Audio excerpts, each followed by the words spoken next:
Vamos lá, meus irmãos, vamos lá. Começando aqui nossa 10ª aula de História Eclesiástica 2, nossa última aula do ano. E, para nossa alegria, também a última aula do curso do pastor Johnny e do irmão Dio, glória a Deus. Desse curso médio, é claro. Então, como é costume, já oramos. E, mais uma vez, boa noite, graça e paz. Boa noite, graças a Deus. Graças a Deus, boa noite. Boa noite, graças a paz a todos. Com muita alegria que estamos aqui. Hoje nós estaremos fazendo uma síntese sobre aquele período chamado os pré-reformadores, os movimentos que dentro do próprio catolicismo ocorreram, movimentos dissidentes. Antes, é claro, aqui desse período chamado pré-reformador, já existiram outros movimentos chamados movimentos dissidentes na história da Idade Média, até mesmo na história da Igreja Antiga.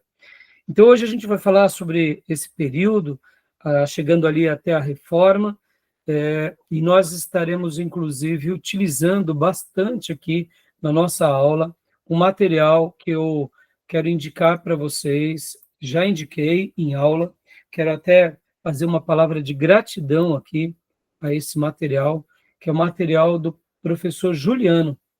O professor Juliano, ele tem aulas muito boas, Juliano Reis. Aqui é um site, Pão Evangelho, apoiando a Igreja de Cristo. São muitas aulas de história da igreja. É um curso que ele deu em uma igreja, não sei dizer direito qual é a igreja, mas uma coisa eu digo para vocês, são aulas maravilhosas. Ele faz uma síntese muito boa sobre o tema, né? Podem ver que são 54 aulas. Nós utilizamos muitas aulas aqui dele durante esse curso, e hoje, particularmente, eu estarei utilizando muitos slides dele, até por causa da síntese que ele faz. Então, eu estarei pegando aqui da aula 24, Monasticismo Medieval. Nós não falaremos das cruzadas, porque trabalhamos no bloco anterior. Iremos falar sobre os valdenses. Farei uma breve síntese sobre a teologia escolástica de Tomás de Aquino. Farei também uma breve síntese do misticismo e a devoção moderna, essa aula 29. E aí a gente vai trabalhar bastante na aula 30, 31, 32 e 33.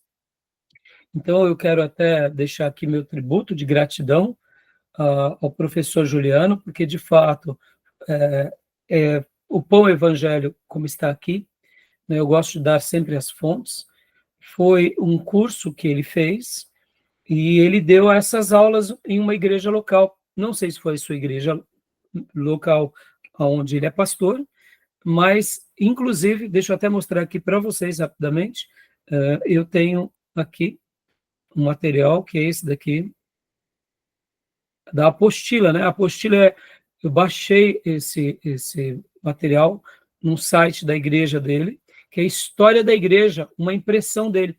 E hoje nós estaremos lendo, literalmente, a apostila do professor, porque, de fato, como eu mencionei para vocês, quando é algo muito bom, a gente realmente indica, recomendamos e assim prestigiamos cada professor. É claro, como vocês bem sabem, também nós trabalhamos, deixa eu até mostrar aqui para vocês a apostila dele, onde está? Aqui. Deixa eu mostrar, aqui, ó, a história, né? Estamos aqui na página 89, deixa eu abrir. Uma história da igreja, aqui, ó. Uma história da igreja por Juliano Reis, tá bom? Foram aulas muito boas, irmãos, aulas muito boas. Eu, particularmente, amei o material dele e estou aqui recomendando no nosso seminário. Essa apostila é uma boa síntese, é um bom resumo quando a gente, de repente, está pesquisando sobre um tema, tá bom? Então, fica aqui minha indicação. E agora, como eu disse para vocês, hoje nós estaremos trabalhando também nesse outro material, que é o material do Justo Gonzalez. Deixa eu pegar aqui. Opa, não. Aqui. Estaremos trabalhando um pouco nesse material aqui, que é o material do Daniel Hopes. Meus irmãos, essa obra do Daniel Hopes, eu já indiquei para vocês. Eu estou, assim, fascinado. Muitas madrugadas eu acabo lendo esse material e, só para vocês terem uma ideia, hoje, aqui, né, todo esse módulo nosso que nós trabalhamos durante esses dias, a gente pode ver que foi uma síntese, História Eclesiástica 2 foi uma síntese logo aqui, né, da queda do Império Romano. Então, pode ver que ele vai trabalhar, Daniel Hopes, o santo dos tempos novos. Ele começa trabalhando ali com Agostinho de Hipona. A maneira em que Hopes trabalha no seu livro não é um livro de história, é uma novela em história. Ele é simplesmente brilhante. Como é uma delícia ler ele, Daniel Hopes. Hoje, para vocês terem uma ideia, não vai dar, né? Mas só para vocês terem uma ideia, está aqui o capítulo de número 10. O doloroso alvorecer dos 1000 anos. Então, aqui ele vem falando sobre o feudalismo, ele fala bastante sobre as crises, pode ver o título que ele coloca, cristão, deixa eu colocar aqui, cristão do ano 1000, o lamaçal, cristão do ano 1000, a água viva. Aí ele vem novas conquistas para a cruz, ele vem falando sobre as cruzadas. Um branco manto de igrejas, a paz de Cristo, Cluny e a reforma monástica. Hoje, só para vocês terem uma ideia, eu vou fazer uma breve citação, mas quando o professor Juliano ele vai falar muito sobre Cluny, depois leiam aqui o capítulo de número 10, a página 588 em diante do Daniel Hopes. A maneira em que ele faz a síntese, porque quando a gente vai hoje estudar sobre esse assunto, irmãos, que é o assunto dos pré-reformadores, a gente tem que saber o seguinte, que a reforma não acontece necessariamente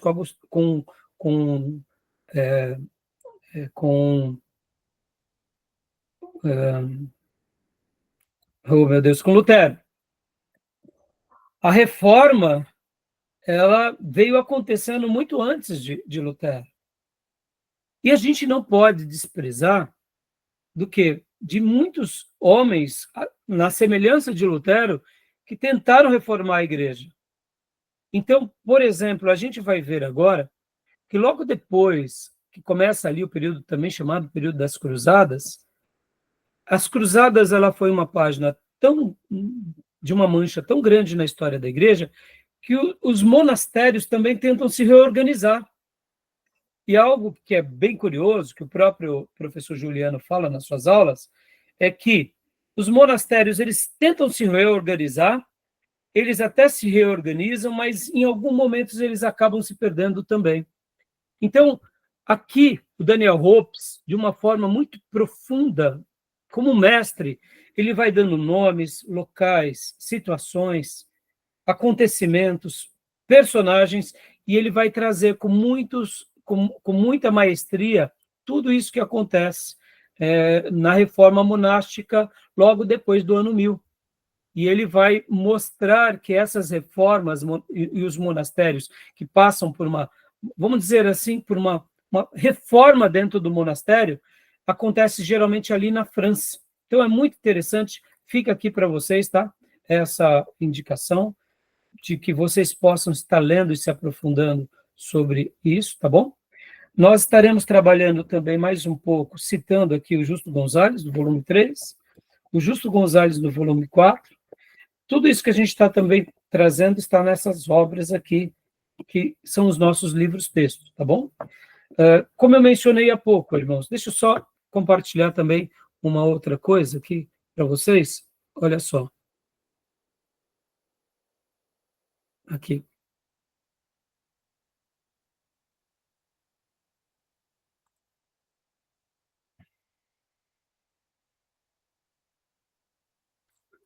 O livro do Justo Gonzalez, volume 4, ele vai mostrar bastante aqui, logo no início, sobre essa questão. Então, deixa eu só compartilhar aqui com vocês.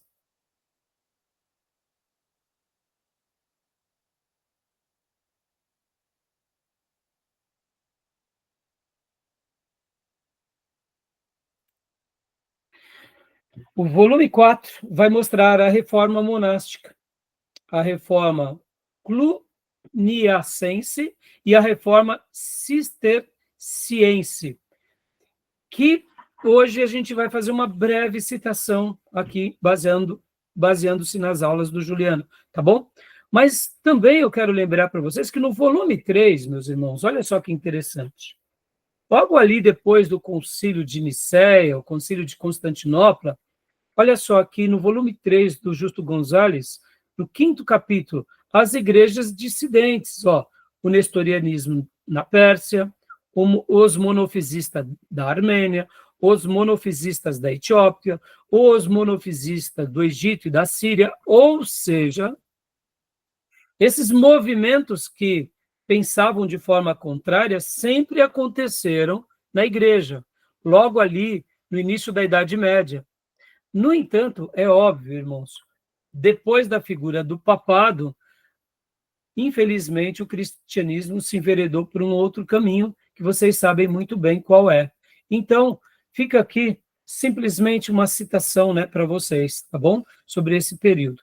E também a aula de hoje ela está baseada, irmãos, em mais um material que eu quero que depois, eu já mostrei no grupo de vocês, que é no livro A História da Igreja Cristã, do Jesse, que está baseado no capítulo de número 17, aqui. Pode ver que ele vai trabalhar aqui sobre a questão da igreja medieval, o início da reforma religiosa em diante. Então, esse livro do Jesse também faz uma boa síntese, e eu estou deixando aqui para vocês do capítulo 17 ao 20, porque ele vai trabalhar tanto um pouco esse período meio da reforma monástica, indo ali para os pré-reformadores, vai para a reforma e depois ele vai até a contra-reforma, que é o movimento católico para rebater a reforma protestante, que é o capítulo 20. Então, os irmãos que desejarem saber mais sobre esse assunto, leiam essas obras. Tá bom, meus irmãos? Tudo bem? Tranquilo até aí? Então, vamos lá, meus irmãos, vamos agora, eu vou compartilhar aqui com vocês, né, o material do próprio professor Juliano, e nós estaremos, então, aqui trabalhando em cima desse material, e eu quero agora compartilhar com vocês a apostila dele. Essa apostila eu já disponibilizei no nosso grupo, eu baixei da igreja dele e disponibilizei no nosso grupo de WhatsApp do nosso seminário, tá bom? Bom, lembrando aos meus irmãos, nossas aulas são gravadas, para que vocês possam continuar estudando sobre os temas. Essas aulas também são gravadas para que futuros irmãos nossos que queiram fazer o nosso curso em EAD possam estar reutilizando esse material, porque essas aulas servirão como base também para futuros irmãos que farão o curso em EAD. É claro que a única diferença é que os assuntos que nós debatemos aqui em classe, por ser uma aula híbrida, é uma aula online, mas é em tempo real. É natural que aqueles irmãos que forem reaproveitar essas aulas, o currículo é outro, né? Não haverá essas interações em tempo real. Mas essas aulas servirão como base também para aqueles irmãos que não têm a disponibilidade do tempo que vocês têm, mas que possam estar utilizando, de acordo com o seu tempo, tanto essas aulas gravadas, quanto todo o material e outras aulas que nós daremos para poder, assim, estar dando cada módulo aos alunos que queiram fazer o curso em AD. E, em terceiro lugar, também são gravadas essas aulas para que irmãos que sirvam nas suas igrejas locais, que queiram aprender sobre esses temas, possam estar aprendendo, se aprofundando e abençoando as suas igrejas locais sobre todo esse ensino e aprendizado que tem sido tão útil, não só para nós aqui da nossa igreja local, mas para muitos outros irmãos, tá bom? Beleza, meus irmãos? Tudo bem até aí? Joia? Alguma pergunta?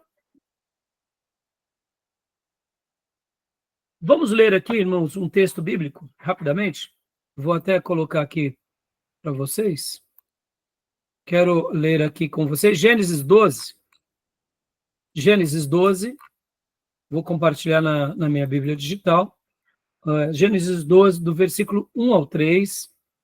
Quero ler esse texto porque hoje a gente vai falar muito sobre pré-reformadores, movimentos que foram movimentos que nascem no próprio, dentro da Igreja Católica. Então, eu hoje quero falar um pouco com vocês e quero lembrar alguns versículos que marcaram muito esse período que é chamado período da Igreja Protestante. Então, pastor Johnny, pode ler para nós aqui? Vou compartilhar. Se você abriu, Gênesis 12, do versículo 1 ao 3, por gentileza. Vamos lá. Eu vou compartilhar. Eu leio pela minha versão ou o senhor vai compartilhar aí? Bom, pode ler aqui pela minha, Tá que bom. aí nós acompanhamos juntos.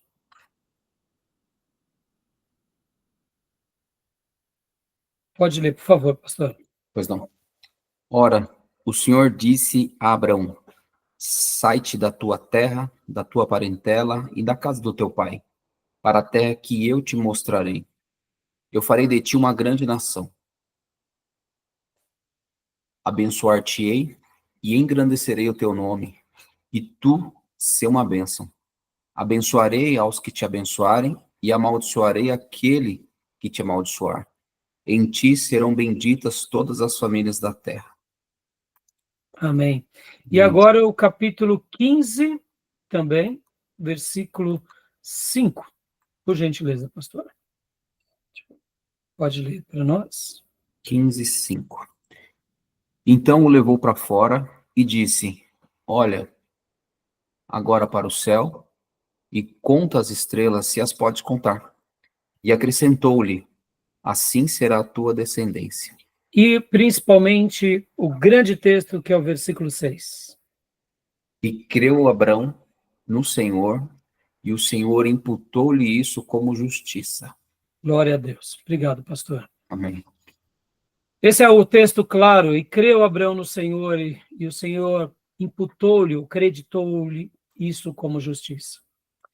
Meus irmãos, ao estudar história eclesiástica com vocês, tanto Eclesiástica 1 quanto 2, são muitos acontecimentos, muitos fatos, e uma coisa que nós aprendemos é que Deus, ele tem o controle da história, e que nada acontece que não seja a vontade de Deus.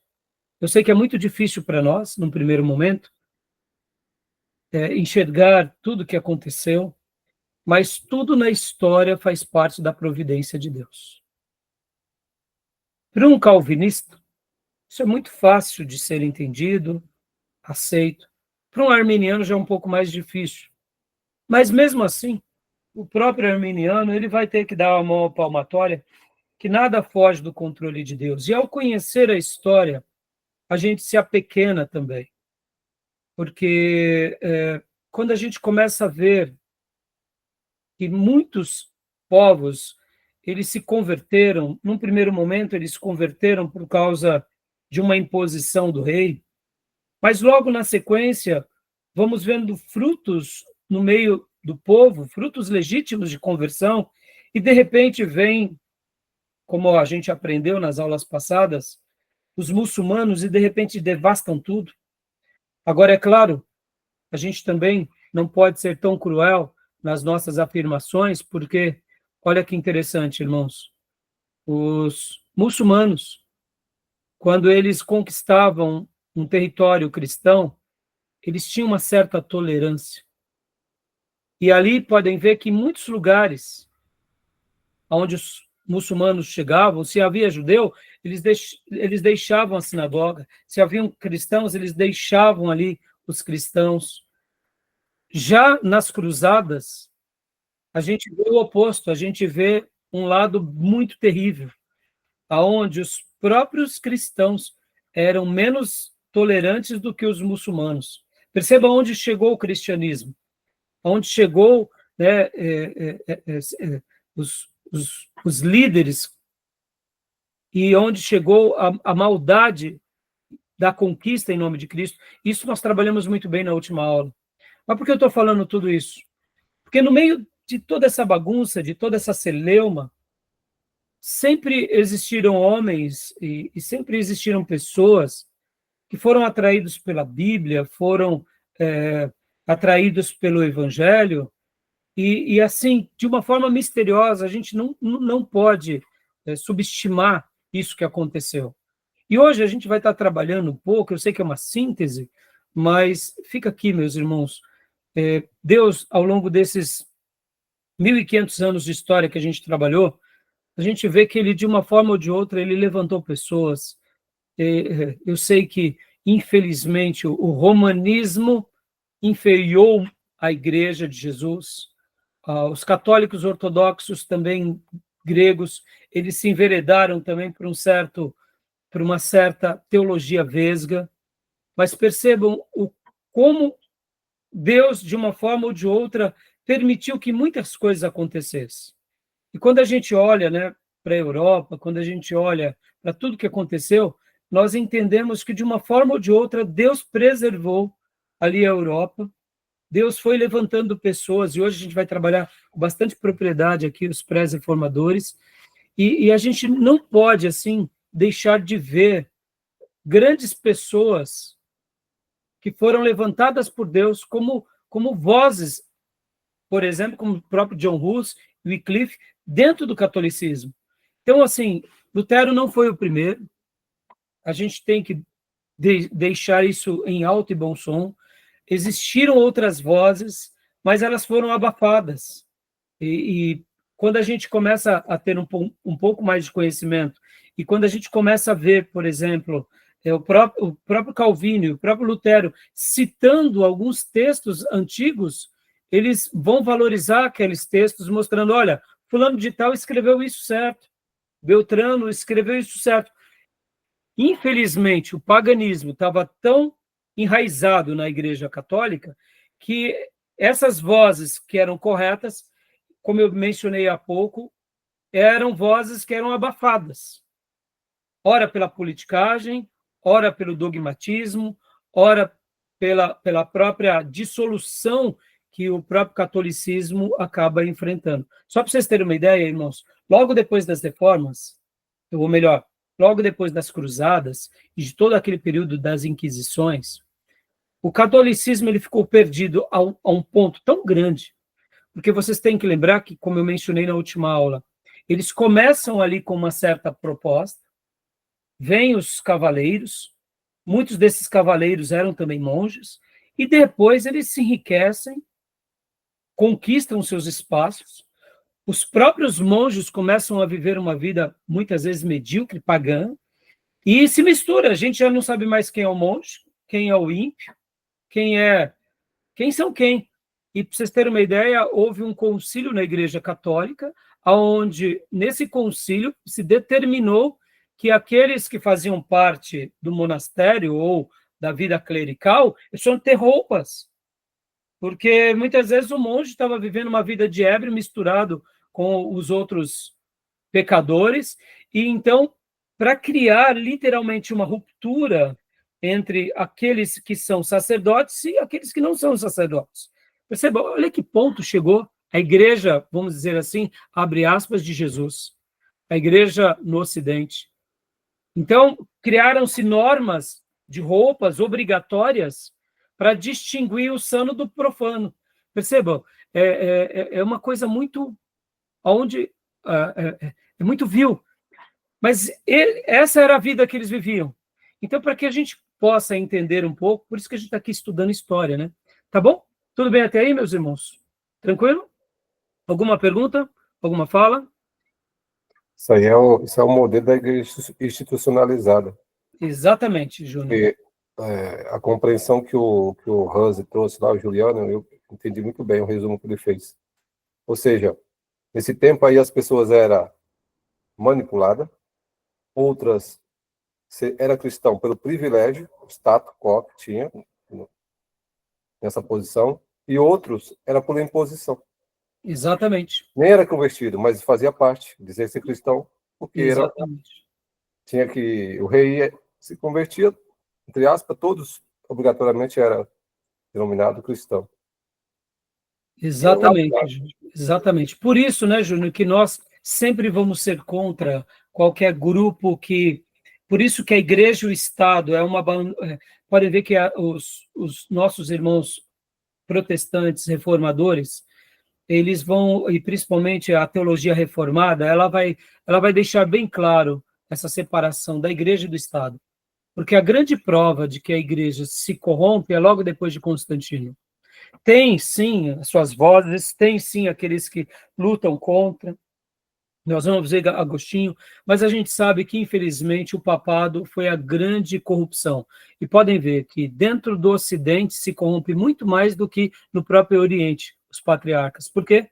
Porque, infelizmente, a política acabou dominando sobre todos, né? O monastério Então, também, né? isso, e o monastério acabou. E hoje, por isso que Profanado, né? Porque ficou rico. Eles ficaram ricos. muito Conforme rico. a leitura que fez o Juliano Rezer, eles faziam a reforma dos monastérios porque estava corrupto, gente rica, aí fazia a reforma. Aí durava, depois tem que fazer de novo, porque estava sempre degenerando. Exatamente, Júnior. Na realidade, a reforma no monastério, ela vivia em ciclos, né? Podem ver que no início da criação dos monastérios com os pais do deserto, é uma coisa, tem os seus erros, mas não tem tantos erros.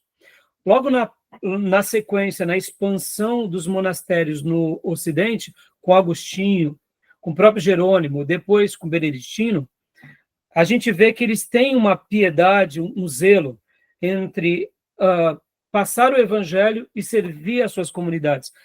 Infelizmente, depois do papado, há essa corrupção, não só no Ocidente, mas no Oriente, e por essa razão, a gente vai vendo que o monastério, mesmo que eles ainda tentassem se preservar, não tinha jeito, por causa da força da política de Roma e da política do imperador sobre os monastérios, né? Mas, mesmo assim, se a gente pudesse dizer, eles ainda tentavam se sobressair diante disso. Por isso que agora, quando tanto Justo Gonzalez quanto o Daniel Hopes vai falar sobre essa nova força que nasce, que seria, inclusive, aqui, deixa eu compartilhar com vocês, meus irmãos, rapidamente, esse outro slide, aqui, que está aqui, ó. O monasticismo medieval. Por isso que agora, inclusive essa é a aula 22 dele, né? Olha só, ele vai mostrar que há com Cluny e com os cistercenses um grande movimento de reforma dentro dos monastérios, por causa do quê? Por causa das cruzadas, e não só nas cruzadas, um pouco antes das cruzadas, a religião estava tão perdida que há essas mudanças na postura. E eu separei para vocês alguns textos que eu vou estar encaminhando também, do Daniel Hopes, para que vocês possam estar lendo, tá bom? Pode falar, Júnior. Na leitura do Juliano Rezer, essa reforma dos monastérios levava em conta, eles ficavam degenerados, eles recebiam muitas doações, então eles ficavam muito ricos, como a igreja ficava. E aí é onde eles já não tinham mais uma vida piedosa, então eles estavam muito luxúria, muito dinheiro, recebia muita coisa, muito donativo.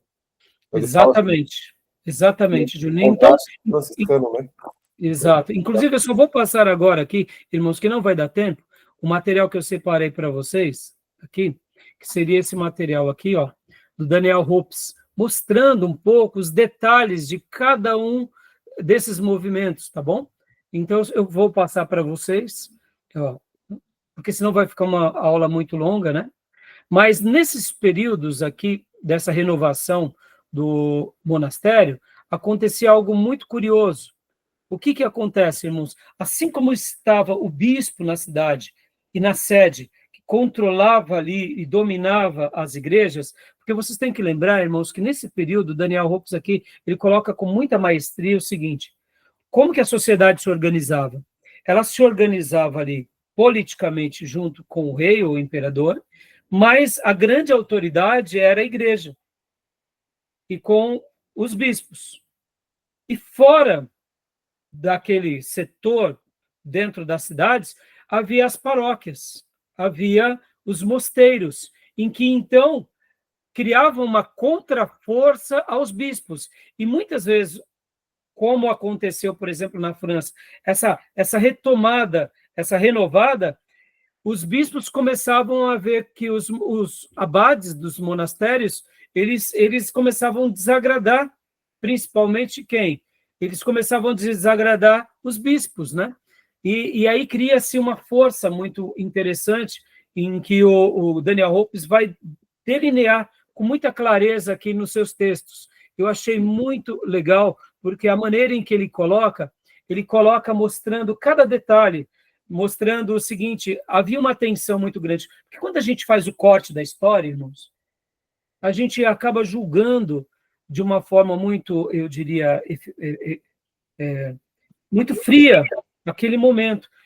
Sim, eles erraram, mas era um contexto muito difícil para eles, principalmente para o povo. O povo tinha o bispo como autoridade e tinha o abade como autoridade. Então, eles iam seguindo essas duas influências. Por isso que quando, por exemplo, havia uma voz que começava a destonar com a voz das suas autoridades religiosas, era muito difícil para eles, porque literalmente era forca que aguardava para esses nossos irmãos, né? Então, a gente vai ler agora, irmãos, eu vou compartilhar aqui com vocês. Pode falar, Júnior. Inclusive, o abade indicava o Papa também, como o Claraval lá, Clairvaux, né? Sim, a gente vai ver agora, Júnior. Eu separei esse texto aqui da apostila do nosso irmão Juliano. Olha só, vamos ler um pouco agora a apostila dele, porque a apostila dele é uma síntese muito agradável, tá bom, meus irmãos? Então vamos lá, meus irmãos, vamos mergulhar um pouco aqui. Leia para nós, pastor Johnny, ó, o monasticismo medieval. É bem legal esse texto. Tá dando para ler? Tá pequeno, não? Como que tá? Acho que se ampliar muito fica ruim também, né? Mas se você conseguir, vai ajudar bastante. Deixa eu tentar aumentar um pouquinho mais aqui. Deixa eu ver aqui se... Eu acho que agora esse é o tamanho... Não enquadra. Não enquadra. Deixa eu pôr aqui esse tamanho, pastor. Esse tamanho eu acho que enquadra. Aqui, ó. Deu, né? Perfeito. Joia. Por favor. Monasticismo medieval. Todo o período anterior que vimos monasticismo beneditino até o século X, e aí surgem novas ordens. Primeiro surgem novas ordens ainda usando a regra, como os monges de Cluny. Tem uma coisa interessante no monasticismo, ele sempre se deteriora. Deu uma falha na sua... Esses monges... E as coisas Volta vão... aqui para nós, pastor. Esses monges, falhou sua voz. Ah, sim. Bom, tem uma coisa interessante no monasticismo. Ele sempre se deteriora. Esses monges começam muito bem, muito firmes, e as coisas vão aos poucos degringolando. Começam a cair em uma vidinha mansa de pecado. Cluny, na França, vem com a intenção de reformar o monasticismo, criando um mosteiro com novas ênfases. Aqui aparece Bernardo de Cluny, construindo a maior igreja da Europa, o que começa a dar uma certa pompa, acabando perdendo todo o ideal monástico. Dá uma pausa, pastor. Percebam, o que o professor Juliano estava afirmando aqui, com essa retomada, por que a força se perdia dos abades, dos monges e do monastério? Por causa da força política que havia na cidade, juntamente com o rei. Mesmo que eles fizessem força contrário, ou mesmo que eles tivessem ali as suas opiniões antagônicas, não tinha como você emancipar um do outro, porque um estava atrelado ao outro, e a questão política, podem ver que aqui, na afirmação do professor Juliano, eu achei muito interessante, que logo depois que eles criam aquela grande cidade, aquela grande igreja na França, mais uma vez, a comodidade veio sobre eles, né? Então, por essa razão, a gente nota, irmãos, que quando a igreja, de fato, se une ao Estado, não tem como. A história vai atestar para isso. A gente pode colocar uma data, porque mais cedo ou mais tarde essa igreja vai ruir, e não tem como ela sobreexistir. Podem ver que o mesmo aconteceu com o povo de Deus no Velho Testamento, dos dias de Jesus, o que eram os fariseus, se não grupos políticos junto com os saduceus, o que não era o sinédrio, senão a política, e na história da igreja, ou seja, a história se repete, né? Pode falar, Júnior. Ela tem um poder, né? Um poder econômico. Exatamente. É um poder econômico, e aqui a gente tem que lembrar as palavras de João, né? O mundo jaz no maligno. Se a gente não souber lidar com isso, irmãos, a gente vai ver a mesma história se repetindo dentro da nossa comunidade, né? Pode continuar lendo para nós, pastor, por gentileza? Leia aqui para nós aqui esse outro parágrafo, por gentileza. Vem. Joia.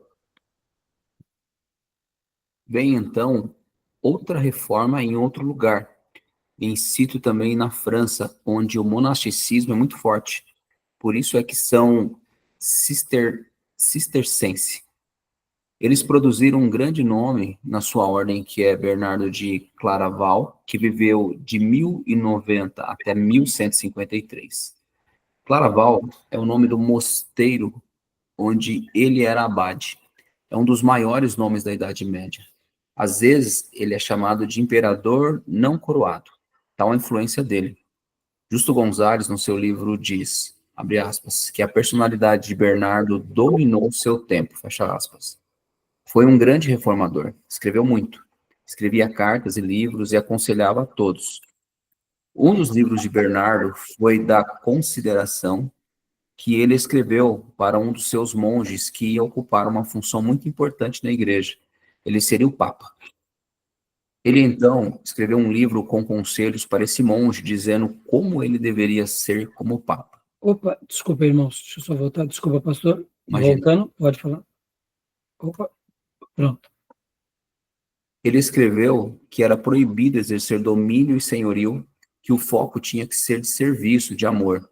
Era isso que ele ensinava para esse monge, que foi o Papa Eugênio.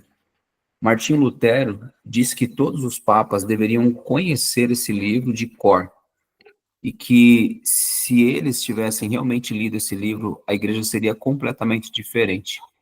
Joia. Dá uma pausa aqui, pastor, olha só. Percebam, irmãos, agora, olha que interessante, como estudar história é brilhante.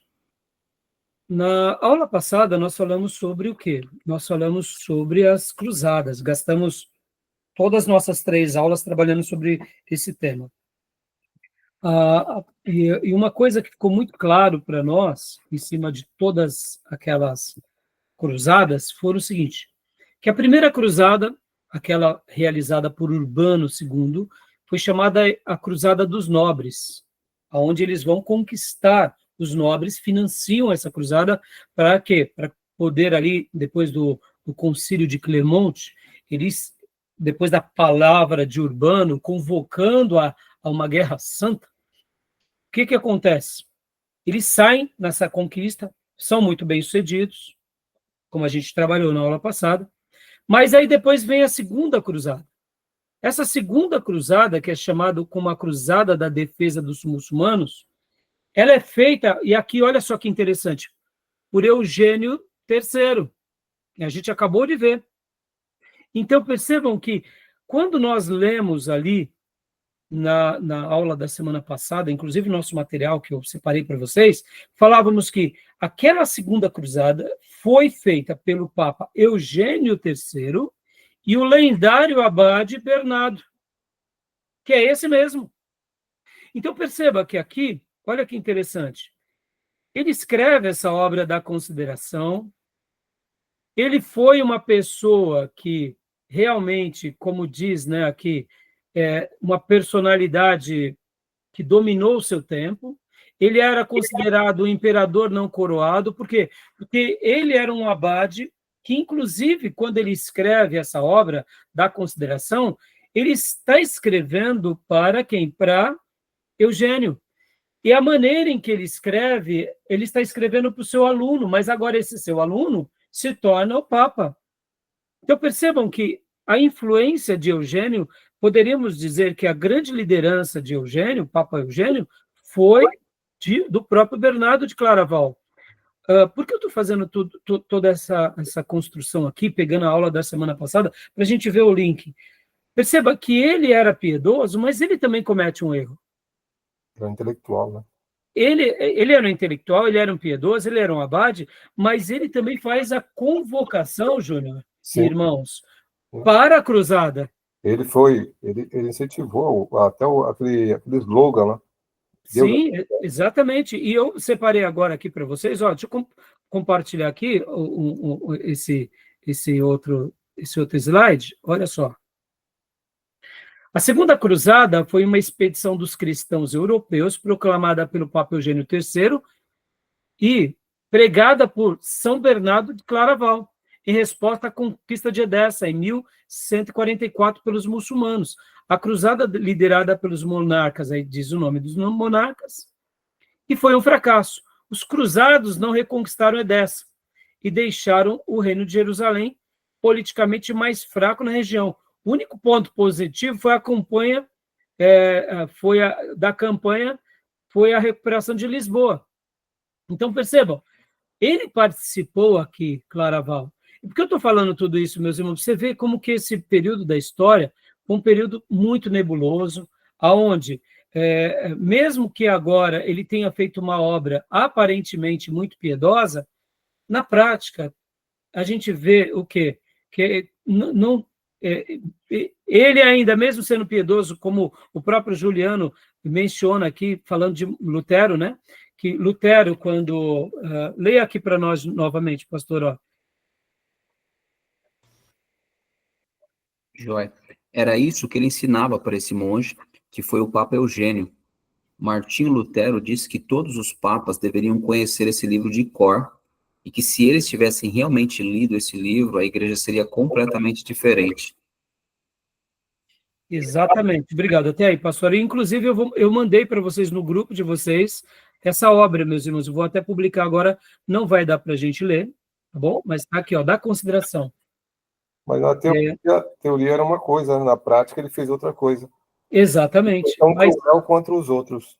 Perceba, Júnior, mas assim, vamos agora fazer uma crítica entre o papel, né, a teoria, né, e de fato, a prática.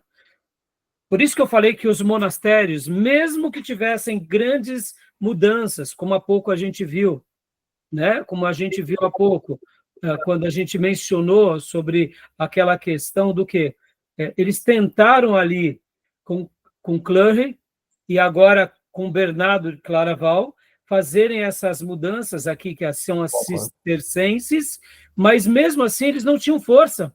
Por quê? Por causa da política que estavam sobre ele. Mesmo que eles fossem piedosos na sua teologia, no fringir dos ovos, eles acabavam cedendo para as pressões e acabavam assinando coisas erradas, como foi, por exemplo, a Segunda Cruzada. Ele incentivou. Incentivou. Ele, inclusive, era...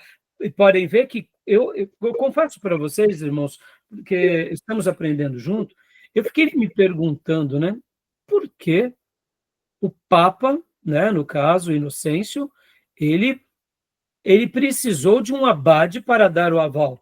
Ao estudar, eu entendi plenamente, porque, na realidade, o grande mentor dele era Bernardo de Claraval. Ou seja, ele estava sendo...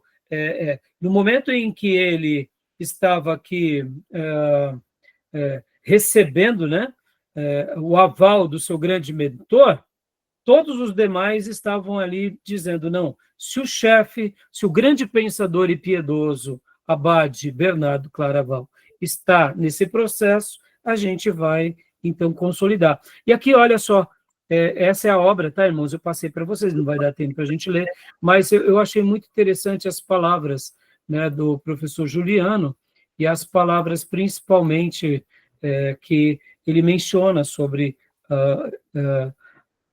quando Lutero fala de Eugênio, né? Eu continuo lendo para nós, pastor, por gentileza, onde está? Opa, aqui, né? Deixa eu só pegar. Era isso que o Papa ensinava, né? Você já leu, não foi? Isso. Isso. Acho que você parou aqui, né? Paramos. Lutero, né? Pode ler a partir daqui. Joia. Era isso que ele ensinava para esse monge, que foi o Papa Eugênio. Martinho Lutero disse que todos os papas deveriam conhecer este livro de cor, e que se eles realmente tivessem realmente lido esse livro, a igreja seria completamente diferente. Bernardo estava na direção certa. Ele era um reformador, queria ver a igreja num caminho certo, num caminho de seriedade. Calhoun disse que, como reformador, Bernardo parece às vezes como um puritano da Idade Média, porque ele tem frases como essa, abre aspas, não devemos ficar quietos diante da corrupção da igreja, melhor criar um escândalo do que abandonar a verdade, fecha aspas. Depois apareceram alguns caras criando escândalo, Lutero, Calvino e outros, exatamente seguindo o Bernardo. Nós não vamos abandonar a verdade, vamos criar um escândalo.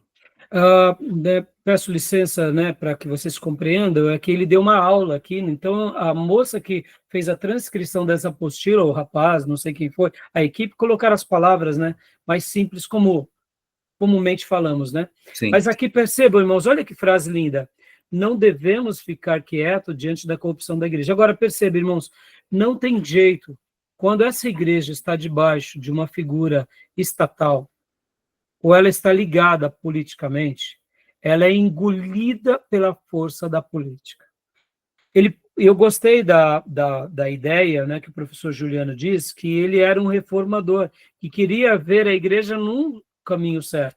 Mas percebam, irmãos, enquanto nós não emancipamos totalmente, e nós não nos tornamos profetas nessa terra, seguindo a palavra, a gente não vai ter êxito, porque a gente pode dizer que Bernardo tentou, mas não conseguiu. Por quê? Porque, querendo ou não, ele acabou endossando certas práticas. Hipoteticamente, se ele fosse contra a cruzada, eu diria que a história, quem sabe, teria sido outra. Quem sabe não teria tido uma terceira, uma quarta. Alguns historiadores vão dizer 7 cruzadas, o próprio Juliano, salvo engano, ele fala de 7 cruzadas. Alguns professores seculares chamam de 9 cruzadas, outros vão para mais de 10, 12 cruzadas. Então, assim, sobre essa questão, não é tão importante.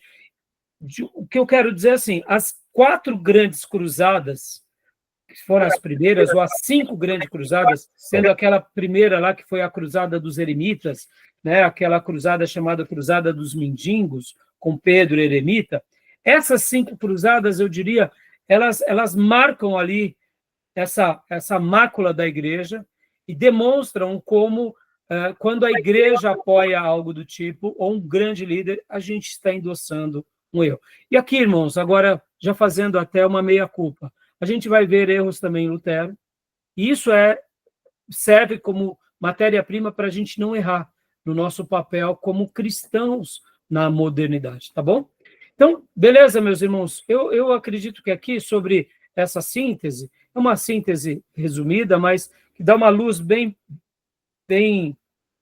eu diria, bem oportuna sobre tudo que aconteceu aqui na Reforma.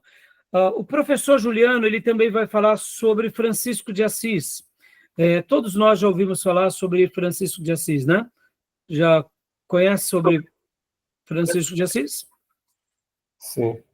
Né? Só voltando aí sobre o Bernardo de Assis, né? Ele pela o que fala dele, enfim, ele era um reformador, só que na prática ele é contraditório, porque ele apoia o slogan de ir para as cruzadas, os cruzados para defender a honra de Cristo. E aí, segundo diz na primeira cruzada que eles vão lá, não é só os profissionais de guerra, vai como a gentalha toda vão lá para lá. Sim, exatamente. Judeus, cara, eles matam judeu no caminho. Exatamente. Por isso que eu falei, Júnior, que você percebe que o nível da espiritualidade aqui era oca. Mesmo que, Júnior, eu estava pensando, até fazendo um adendo aqui, tá, irmãos? Me permita, tá? Um comentário, eu não sei isso, eu posso estar até errado na minha reflexão, tá bom? Mas quando o Urbano II faz, lá no Concílio de Clermont, faz o pronunciamento dizendo que era para se atacar muçulmanos, para se recuperar a Terra Santa, ali a gente já vê uma manobra política. Como eu trabalhei muito bem na última aula sobre essa necessidade da expansão. Eles precisavam conquistar terras. A população na França tinha aumentado muito, a população na Europa tinha aumentado muito. Então, essa foi uma boa resposta com viés religioso. E quando o Pedro Eremita, que depois foi conhecido como também a Cruzada dos Mendigos, porque quando Pedro Eremita sai até Constantinopla, o líder de Constantinopla, o imperador, juntamente com o patriarca, não dão o apoio, percebam que, na realidade, o próprio Urbano II já poderia ter se posicionado. Por que ele se cala, Júnior? Porque, de fato, é aquilo, Júnior, muitas vezes é conveniente politicamente. Porque podem ver que a cruzada, logo na sequência, essa primeira cruzada, que são a cruzada dos eremitas, elas são mal sucedidas, são todos devastados. Como que um papa iria criar ali um exército para legitimizar a sua ofensiva se ela não tivesse uma baixa significativa? Como estratégia de guerra, me permita, tá? Eu posso estar totalmente equivocado na minha avaliação, mas como estratégia de guerra e como uma maneira política, não houve coisa melhor do que Pedro Eremita trazendo para si, levantando essa bandeira para destruir, indo na força do seu braço, caindo por terra. Porque agora, tanto Urbano II como também todos os reis que desejassem apoiar a cruzada, eles poderiam ter uma desculpa bélica de colocar os soldados, colocar os cavaleiros, e assim a gente vê nas 4 primeiras cruzadas oficiais reconhecidas e respaldadas pela igreja. Então perceba que muitas vezes, quando a questão entra na política, se fazem vistas grossas de propósito, porque o que importa é a conquista pela conquista e não aquilo que de fato é realizado, né? E a gente vê aqui a degradação da igreja, né? E assim, o professor Juliano, quando ele faz essa citação, foi muito oportuna na palestra dele, na aula dele sobre a cruzada, porque a gente já mostra que os próprios Pedro Eremita, ele já estava fora de si, porque eles precisaram levantar recursos, aonde? Com os judeus, com aqueles que não eram cristãos, para financiar essa obra. Ou seja, percebe, irmãos, onde chegou o cristianismo, né? E agora, só para a gente concluir, não vai dar tempo da gente mencionar, mas São Francisco de Assis, conhecido pelos católicos, ou Francisco de Assis, né, ele foi realmente uma pessoa ímpar na história. Por quê? Porque ele foi esse homem que nasce de pais comerciantes, pais ricos, e que agora vai se enveredar para uma vida cristã, totalmente fora da curva daqueles dias, né? Como ele era chamado, o pequeno francês, né? Inclusive, né? O nome dele não é Francisco, né? Até o professor Juliano comenta que é muito curioso, não se sabe porque o nome dele foi chamado assim, mas foi uma pessoa especial naqueles dias, querendo fazer o quê? Uma obra da forma dele. E a gente, irmãos, nessa hora, quando a gente vai falar de uma pessoa que nem Francisco de Assis, a gente apenas cita, apenas comenta, porque uma coisa era fato, ele queria pregar o evangelho do jeito dele, ele vai até o Papa dos seus dias, pedir ali a bênção para criar ali, vamos dizer assim, um monastério deles, e ele realmente, depois de tanta insistência, ele cria o monastério, ele acaba recebendo ali a bênção do Papa. Convidado, né? Como? Ele foi humilhado pelo Papa Inocêncio. Exatamente, ele foi humilhado porque, irmãos, ele literalmente, ele começa, então, aquilo que a gente conhece na Igreja Católica como voto de pobreza da forma mais radical. Então, vale a pena a gente estudar um pouco mais sobre a vida de Francisco de Assis. Não digo aqui para a gente copiar tudo, porque, irmãos, a gente tem que respeitar nessas horas a vida de uma pessoa como ele, que realmente deixou tudo para seguir a Cristo. E ele realmente, irmãos, dedicou a vida dele para poder pregar o evangelho de Jesus da forma dele. Perceba, irmãos, como devia ser difícil para ele enxergar, né, essa igreja pagã, essa igreja política, essa igreja rica, mas ele vai na contramão dos seus dias, né? Então, por isso que eu disse que, ao fazer uma lição de casa sobre a história da igreja, esses monges, eles acabam sendo praticamente o quê? Pré-reformadores dentro dos seus dias, né? Tá bom? De forma pacífica, né? De forma pacífica. Que a igreja estava indo na contramão do evangelho, forma de violência e guerra, crueldade. Exatamente. E aí, né, podem ver que há uma oração muito famosa, conhecida dele, que é aquela oração de São Francisco. É uma oração muito linda, e ele se torna essa pessoa realmente que marca a história, né? Bem dócil, ele né? marca a história de uma forma maravilhosa. Irmãos, viver esses dias, o que nós faríamos naqueles dias? Então, assim, eu digo que realmente ele foi uma pessoa admirável, né? Então, assim como também, irmãos, quando a gente fala da Madre Teresa de Calcutá, tá? É uma pessoa admirável para os seus dias, entendeu? Indiferente, entenda, vamos fazer aqui os cortes, tá, irmãos? Não estou aqui defendendo doutrina errada, não estou aqui defendendo paganismo, não. Eu estou falando o seguinte, são pessoas que, da forma delas, elas viveram com uma entrega como poucos a gente vai ver na história do cristianismo. Atitudes nobres. Hã? Atitudes nobres. Atitudes nobres, né?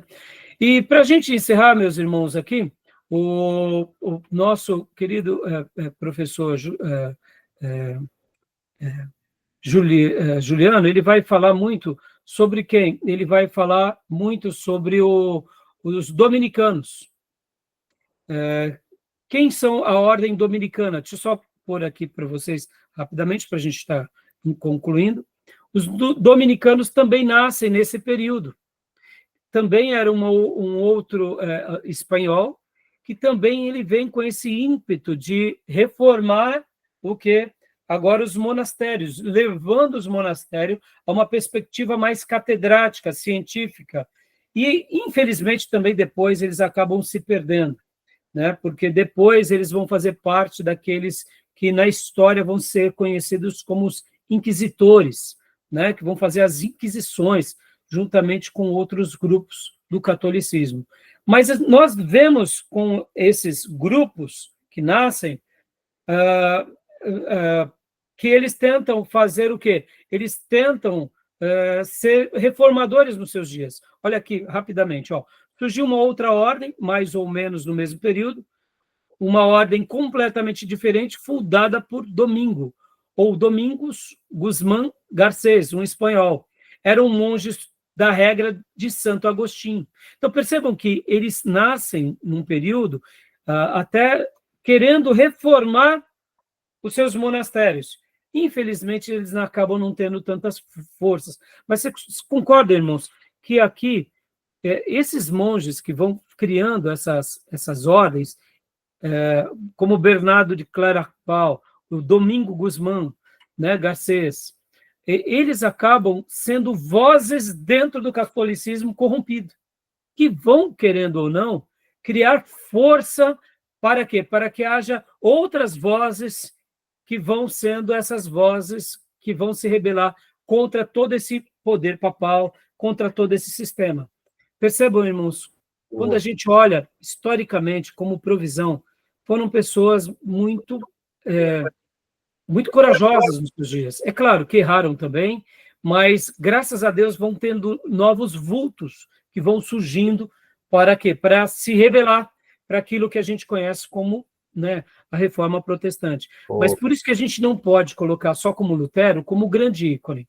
Existiram outros, né? Tá bom? Eles um filme no Nome da Rosa, de Sean Connery, ali era tipicamente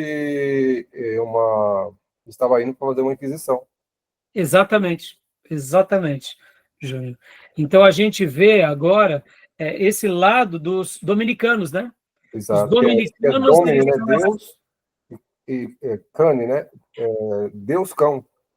então, que virou depois, né, Júnior? O que que acontece? Olha só, irmãos, os dominicanos acabaram sendo chamados também por um apelido de dominicanos, que domini no latim é Deus e canos é cão. Então, Eles foram conhecidos como os cãos de Deus. Por que como os cãos de Deus? É uma palavra até forte, mas o que que eles queriam dizer com isso, irmãos? Eles queriam dizer o seguinte, que nós somos os cães de guarda. Porque os dominicanos, olha só que interessante, mesmo que eles nasceram debaixo de uma ordem do monasticismo agostiniano, eles foram agora treinados para quê? Para entenderem as heresias. Então, eles iam em cima daqueles que praticavam heresias. Bom, não preciso nem dizer, né? Qualquer grupo agora que fosse redescobrindo a Bíblia, os dominicanos iam em cima deles, porque eles eram os cães de Deus. Percebam, naquilo que nasce num primeiro momento como uma proposta legítima, logo depois eles se adequam ao espírito da religião caída, né? Infelizmente, né? Então a gente vai ver isso muito baseado nos filmes, baseado na história, retratado nos filmes. E qualquer nuance, conotação herética, fogueira. E exatamente, e muitos dos nossos irmãos aconteceram isso. Então, depois, eu até sugiro que vocês assistam às aulas do professor Juliano, ele faz uma síntese muito boa, inclusive, eu indico eles, porque, irmãos, eu aprendi muito com ele e recomendo para vocês, tá bom? Inclusive, agora, no próximo bloco, a gente vai falar sobre os valdenses, que também é mais um movimento dissidente que nasce dentro do catolicismo, tá bom? Beleza? Alguma pergunta, meus irmãos? Podemos parar para a gente ir para o intervalo? Podemos? Então, vamos parar aqui e a gente volta na sequência com os valdenses, tá bom? Então, só um minutinho. Vou parar a gravação.